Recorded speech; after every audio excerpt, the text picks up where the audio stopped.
You, Guiderius, have proved best woodman and a master of the feast. Averagus and I will play the cook and the servant. Oh, I'm thoroughly weary. And I'm weak with toil, yet I'm strong in appetite. There's a cold meat in the cave. We can browse on that whilst what we have killed be cooked. Harm me not. Before I entered here, I called and thought to have begged or bought what I have took. Here's money for my meat. Money, youth? All gold and silver turned to dirt. I see, you're angry. No, if you kill me for my fault, I should have died had I not made it. Fair use. Where with the bone? It's wild heathen. Oh, what's your name? Faith, sir. I have a friend who works at the Wild Haven. I'm almost spent with hunger.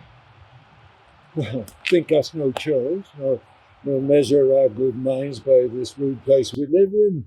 Well encountered. Well, 'tis almost night. You shall have better cheer ere you depart, and thanks to stay and eat it. Boys, bid a welcome.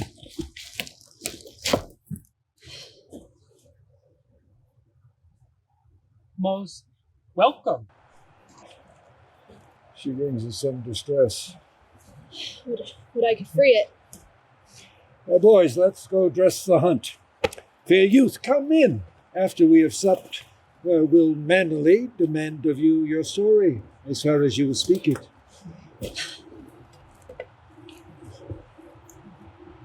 Can I join you? The night to the owl, morning to the lark, let's welcome. Thanks, sir. We need you now. We need you now. The mayor's will is immovable. Yeah. And it's not a problem with him being immovable. If he were like a granite boulder sitting in the creek there, it doesn't make any sense if he's not able to move. If he was rooted to the earth, like this oak tree, it would even make sense if he was a cedar, but the cedar moves whenever the wind moves. But he's not a cedar, he's not an oak tree, he's a human being. We have human problems, we gotta figure this out. I don't know what to do, but we gotta do something. What can we do? I don't know. We gotta find out, and we gotta work that out together. And we gotta act now. I'll rally the Rangers. All right.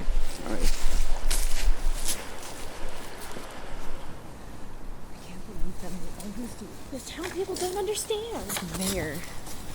This is the tenor of the mayor's writ. That the deal makers are now in action against those who would protect the wild. Its creatures, its plants, and all who love it. This deal cannot and it will not come to good. We cannot deal with the very hand of stern injustice and confused wrong.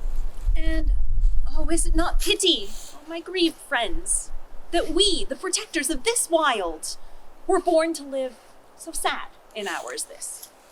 This place has a long history, and it's not just us who would mourn its destruction. This place is 100 million years in the making. This valley, carved by ice and time, the 400 species of animals that call this place home. Humans have been connected to this place for 8,000 years. There are many painful chapters of history, and those who have been here the longest met those who have been here and used their land for their own dark purposes. Everything in this world relies on one another to survive, and we must listen to the stories of those who have been here the longest, and the stories of those who have deep knowledge of the trees and the creatures. And at last we do. We learn from them. We must work with them now. And we must listen to these new voices too, to the children who cry for their futures. But why will it matter to those deal makers in the town and in the city? All kinds of people come to this wild to reconnect.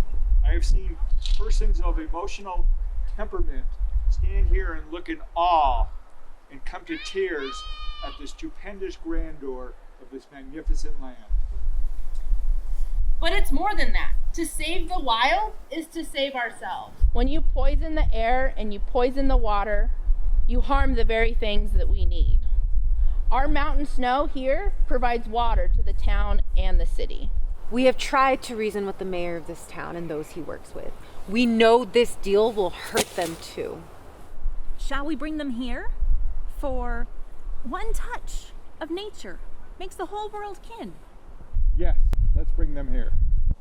So we listen to those who have been here the longest. And those who speak for the future too. And so we do what we can, because we must.